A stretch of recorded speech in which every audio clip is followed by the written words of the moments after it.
Директорите на основните училишта Хасан Приштина и Битолски конгрес од Чаир и покрај истечен мандат остануваат на менеджерска функција, дознава Алфа. Родители кои го пријавија проблемот велат дека директорите мандатаруваат противзаконски, но дали е тоа вистина и како е можно? Алфа беше во Хасан Приштина, но директорката не била тука.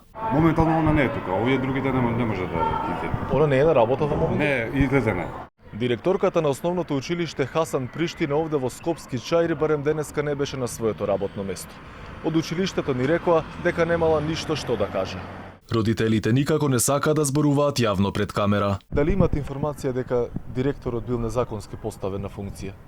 Не знам, јас не сум тука. Бевме и во Битолски конгрес. Директорот не прими во канцеларија, но не сакаше јавно да зборува. Децидно вели дека директорувал законски. Директорот на основното училиште Битолски конгрес, или како што ни кажа конгреси и манастирит како што било запишано во регистерот, вели дека ги имал сите документи за менеджерска функција. Повеќе информации не упати да побараме во општина Чаир.